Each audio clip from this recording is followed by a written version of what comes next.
Hello, welcome my friends, here we are. It is Chat with Matt. Today's the 31st of May 2023. I am in Bangkok. I was supposed to be, in my mind at least, when I woke up this morning, doing this live stream from poolside on the roof, but I got up there and the door was locked, and then I went all the way down to reception because it said on the wall that it opened at 6 a.m. I thought, oh, surely they'll open it a few minutes early.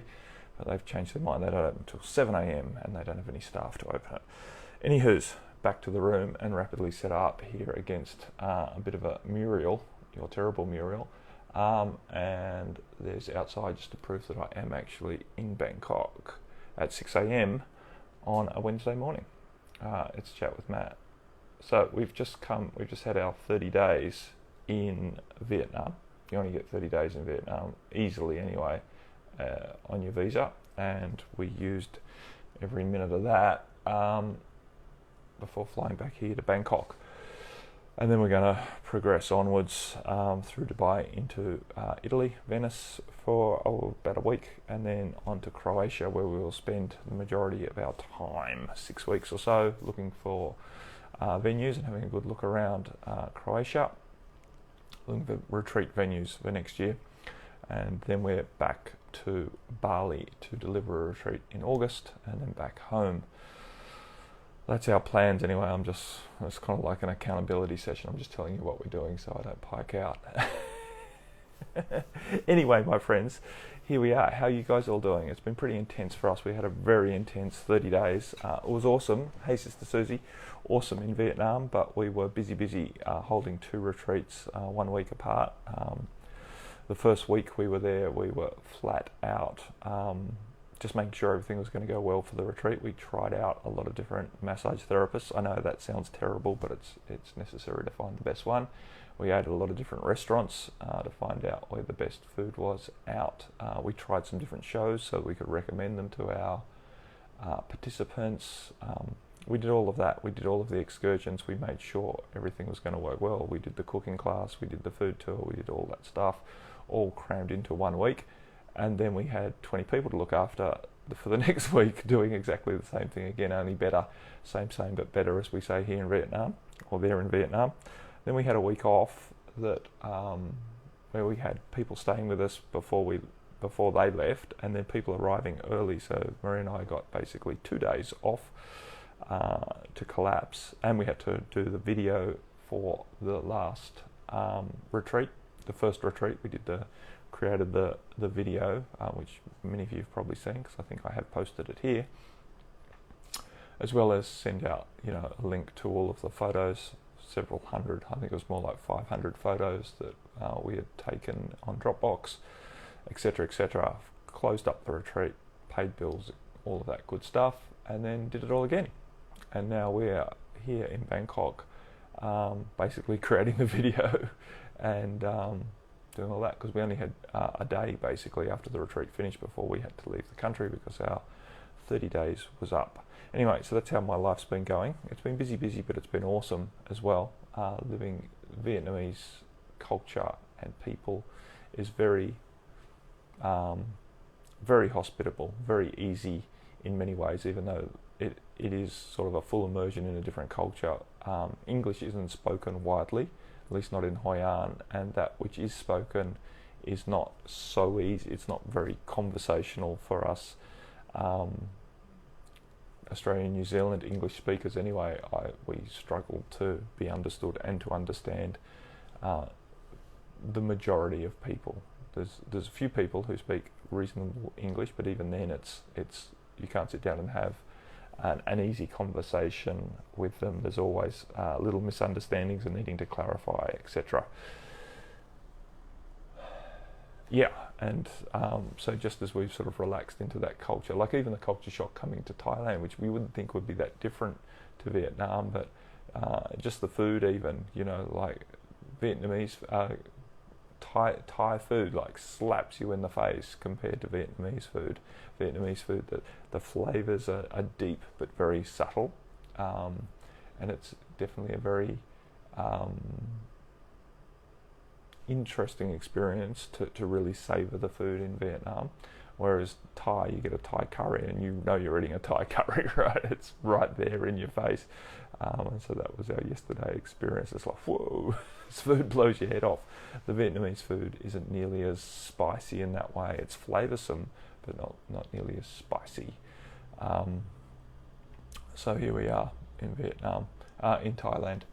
Anyway, my friends, I've got a range of questions. Hi, Sister Michelle. I think one of them is from Michelle. I didn't get to read them, but I sort of just opened it up here on my computer before I got started and saw that there was some things. Oh yeah, Mary said, great pick. That's obviously the picture from our second retreat cooking class at a place called Traki Gardens, which is this amazing island basically in a river delta. So it's got the river running around both sides of it. It has been market gardened for over 200 years.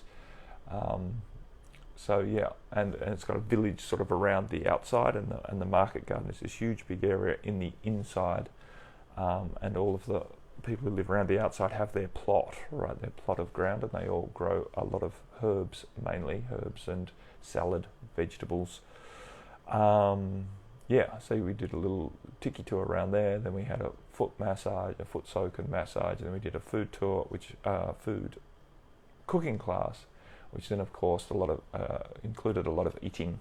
We did a lot of eating on our Vietnam retreat, but the thing is, the food is so light, you never feel sort of like bloated or over full for anything more than an hour or so. It's like you finish eating, you go, oh my God, I'm stuffed.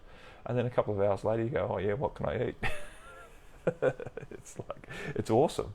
It's like a party for your taste buds. You can always keep trying something more. I'm just saying, I didn't meet a thing. Yeah, and so next we're off to a completely different culture, as Susie pointed out, into Italy and then over to Croatia. So I'm sure it's going to be very different to the Vietnamese, who are quiet in a way. Anywho's, so Zena wrote in, how do you know when experiencing difficulties and challenges whether they are meant to be pushed through to teach perseverance or to teach you to let go and practice non-attachment?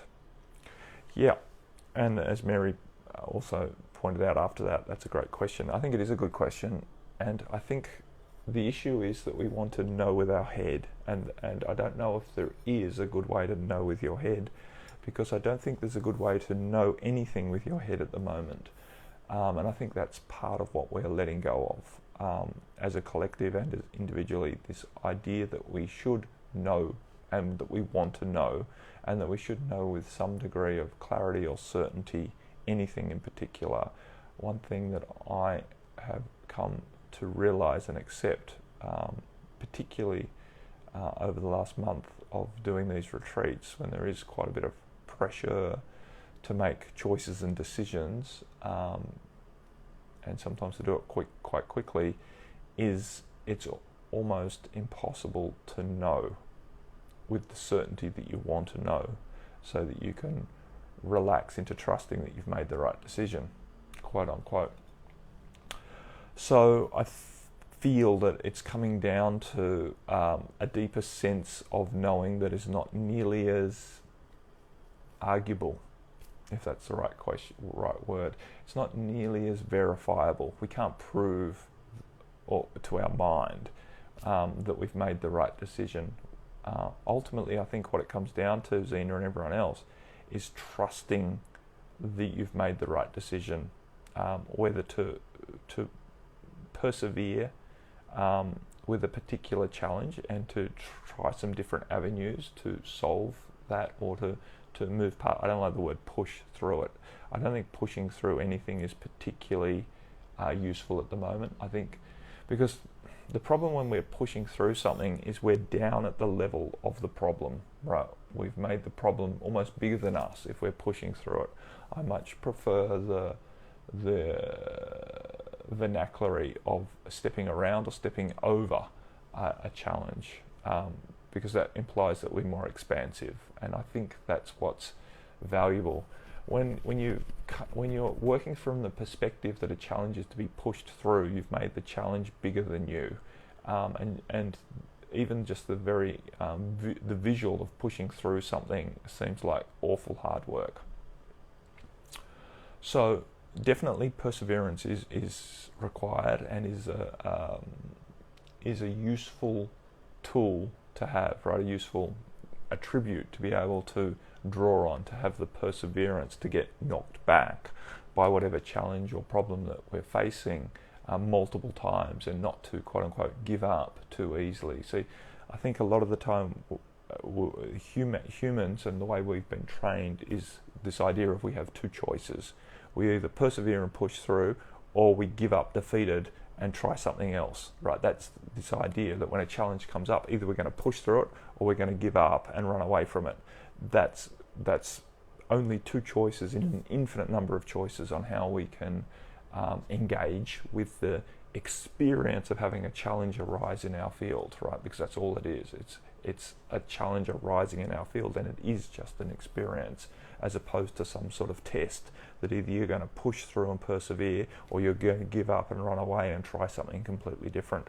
There's so many different ways that you can mentally connotate or perspectivize this opportunity to engage with the situation of having a challenge arise. And I feel that it's really beneficial for us to all sort of practice this sort of expansive thinking around this, and to get out of the idea that it's a binary choice, either push through or give up.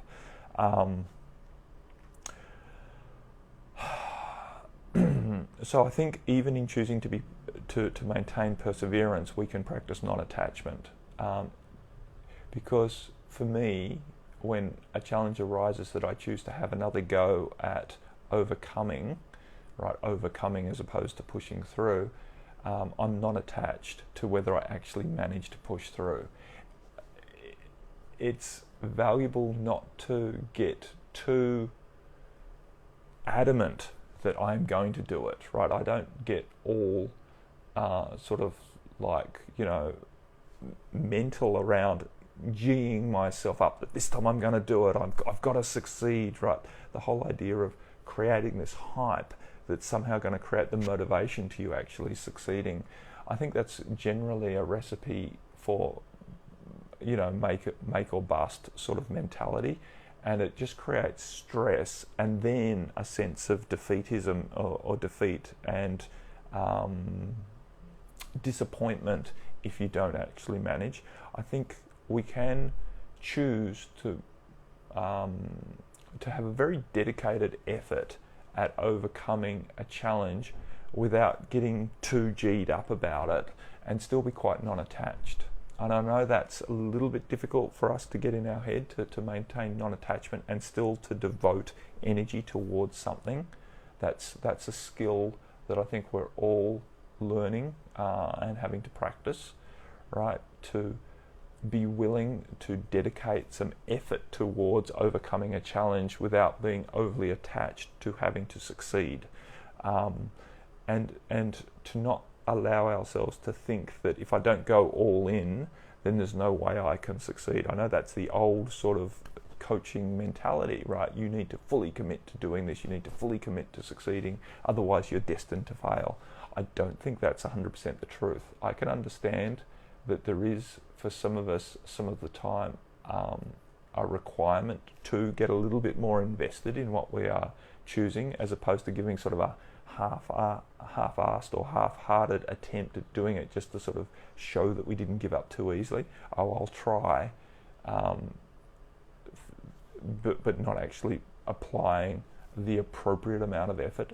I think we can apply a lot of effort to something without being attached to having to succeed, and I think that's the kicker here, is to choose to not be in the mindset where a defeat is somehow a personal failure, right? That's the dissociation that allows us to move through the world in a much more graceful way, is to apply a decent amount of effort towards doing something because we are committed to that, without attaching our own self-worth to the outcome. That then allows us to be much more open to receiving guidance as to how we overcome rather than push through any particular challenge that comes our way, and knowing when it's appropriate to let go of that path that we're trying, that the challenge has appeared on, and to try a divergent path. And the whole, with any of that, we're practicing non-attachment, because we are no longer attached to the outcome as some sort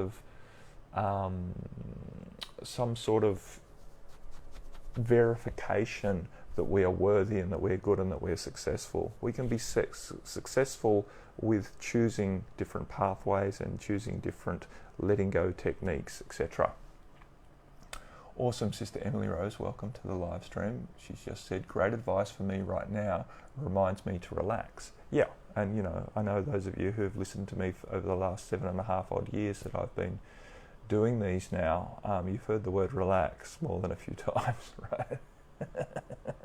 Just relax, and I will remind you again for the however many times that relax is not lying in a hammock drinking a pina colada. It's not doing nothing. It's not necessarily resting.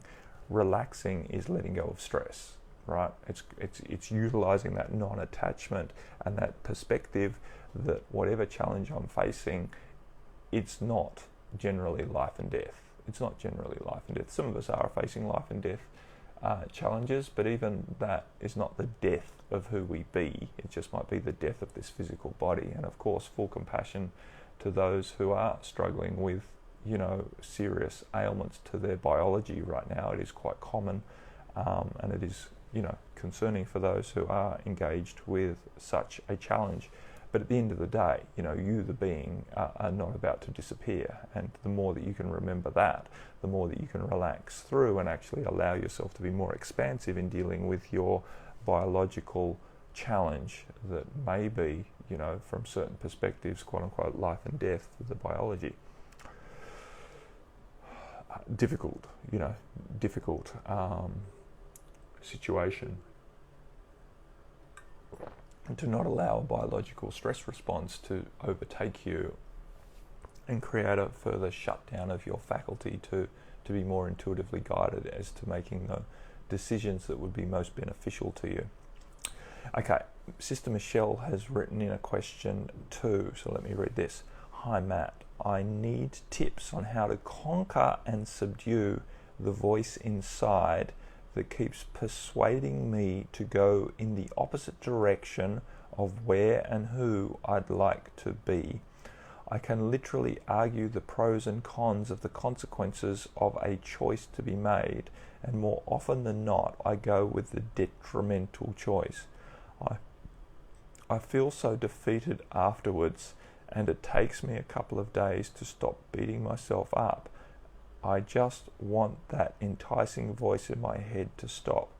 By the way, is that voice the ego? Question mark. Thank you. Okay, well, let's start at the end. It's kind of the ego. It's a version of the fear-based ego generally that is, ironically, it's trying to protect you, right?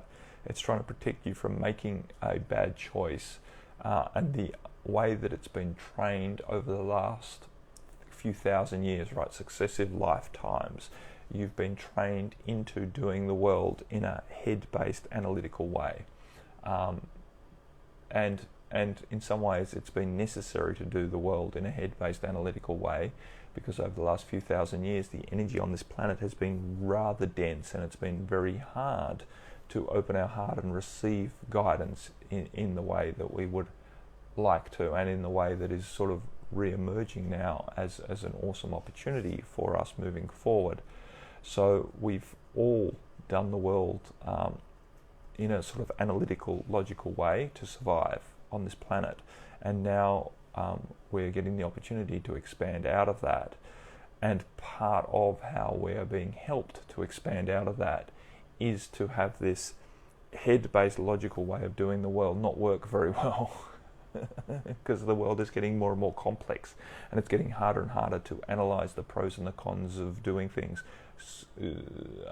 Any particular opportunity is now not a simple choice, it seems, when we analyze it. There's far more we have available far more information now that confuses the egoic intellect, and makes it almost impossible to make a good, clear, rational choice based on all of the evidence that we have available to us, and thus we tend to F it up. I think a big point of it is to recognize that voice is not going to just stop, right? We all have this voice, and it's our choice, and this is a choice that needs to be consistently made, and it is a choice that is going to require some degree of perseverance and a relaxed mentality towards allowing ourselves to expand beyond this voice being as influential as it has been and is continuing to be in your case, right? Choosing not to allow yourself to enter into this game of overly analysing all of the pros and cons. When you find yourself looking at pros and cons of making various choices, just consciously choose to tell yourself to stop and relax. Take some breaths, do some breathing, go for a walk, get out of your head, get back into your body. Get back into your body, take your shoes off, get on the earth, have a shower, another good way to get back into your body. I know you'll keep thinking while you're doing those things, but choose not to allow yourself to get overly analytical, nor allow yourself to get overly contracted, right, stressed around going over the idea that you need to make this choice and you need to get it right. There is no right. And so if we move backwards up your question, this idea that there's an opposite direction to where and who I'd like to be, well, that's fair enough. I think there is, we do have an awareness that we've either moved in alignment or we've moved out of alignment. But I would maybe argue the case that the choice that you made is a detrimental choice. I think any choice that is made and that you do so with awareness is never detrimental, even if it is out of alignment with what you were consciously choosing to do. Because if you're aware that you've made a decision and it hasn't gone in the direction that you really feel in your heart that you want to do, right? This alignment of who you're choosing to be in the world. Whenever you make a decision with awareness and then recognize that the outcome wasn't in alignment with what you really desired to achieve, I think that is beneficial, not detrimental, because slowly but surely it will build a body of evidence as to what does not work, right? And this arguing the pros and the cons doesn't work. And so rather than wanting the voice to go away, which isn't going to happen, unfortunately, your job is just to simply be strong enough in your own conviction in your heart to stop arguing and to stop making the choice from the conclusion that you come to in your head, right? To stop making the choice from that space and to rather go with your first gut feeling as to what choice you'd want to make, right? Recognize that when a choice appears that there is an immediate, almost immediate knowing as to which way to go before the head clicks in and starts doing all of this analysis around the various pros and cons, and then you try and gather more information to make a educated choice or a considered choice. All of these words that we use is very good, right? Oh, I've really considered this choice because it's an important one. Generally what that means is you've confused yourself with all of this mentality rather than just going with your gut, going with your heart-based knowing right at the start before you did all of the thinking about it. I know this is hard for those of us who have a very well-established intellect, right? To let go of it. It's very hard to let go of this well-established intellect because many of us have literally prided ourselves on our ability to logically go through this process of analysing what choice we're going to make. Many of us have defined ourselves, right? Consider this a virtuous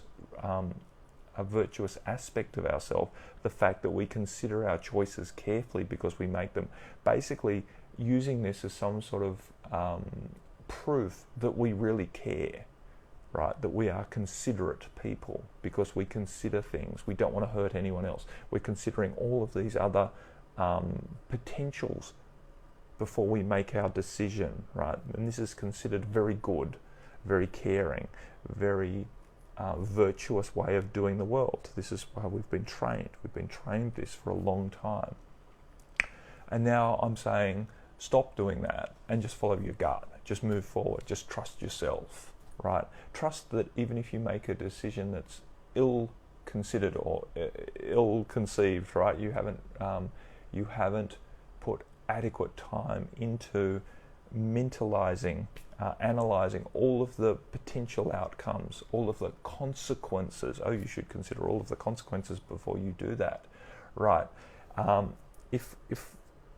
where we're moving forward is to trust our initial feeling and then recognizing that we have the capacity to overcome or to handle whatever consequences arise that we might not have considered.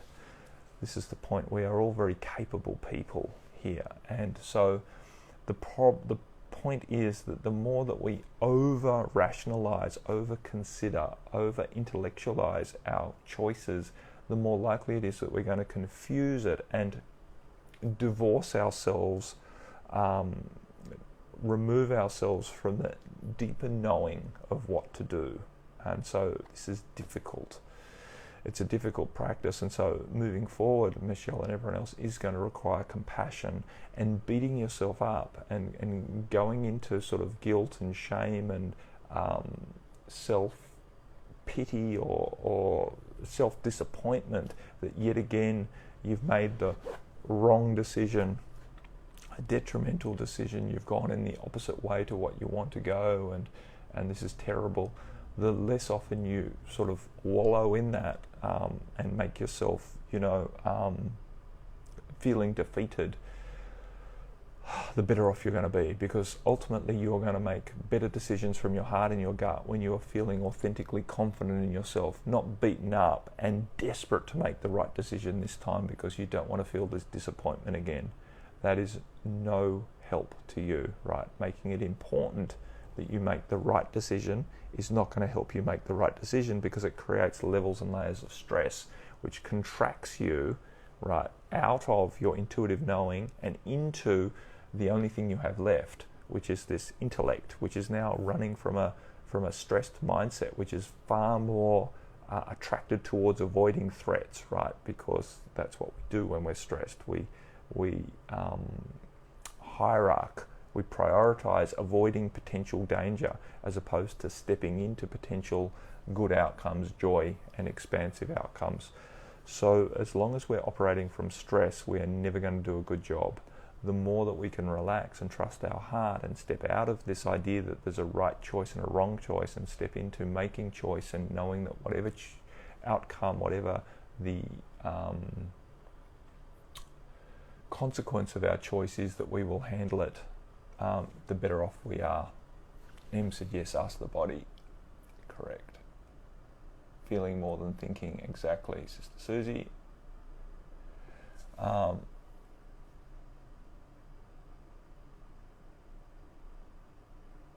Yes, exactly. Em said, in my opinion, both voices, the voice that's arguing for and against a particular thing, are the ego in polarized energetic space, and one is associated with, one associated against. Yeah, they're both playing this idea of trying to figure out, right, mentalize, which outcome is going to be the least dangerous, because that's what the ego is completely devoted to, keeping us alive. And of course, that's good, right? It's good to stay alive.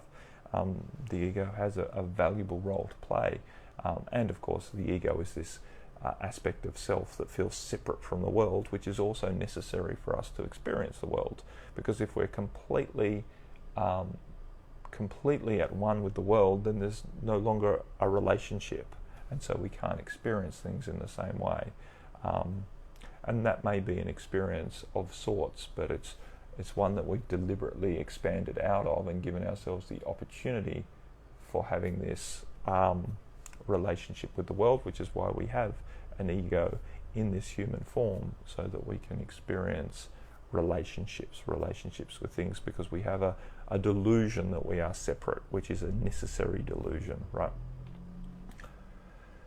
Em said they are both aspects of us. We can help them work with us. It's a relief. Exactly. It's not a war. We're not here to defeat the ego. We're not here to overcome the mind.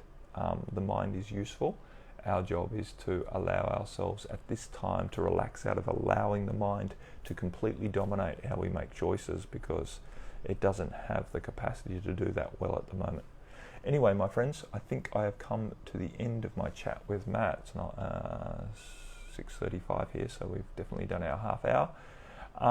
Much love. I intend to be back with you this time next week. I have no idea where I will be, but I have a feeling we may already be in Croatia, probably a place called Rovini, because we're getting the boat over from Venice. Anyway, I might do it. I might pop on and do something from Venice. I'm here for 2 days. They're there for 5. Oh no, maybe I'll be my last day in Venice.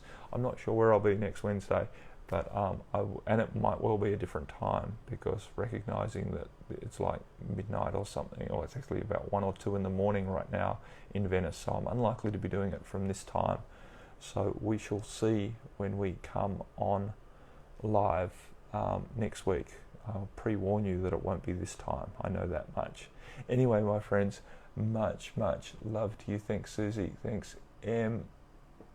Yeah, I'll definitely be posting some photos and stuff of Venice, Italy when we are there, and may well do a live stream or 2 or 3 to various groups that you are in, Em. So much love. Bye for now. Namaste.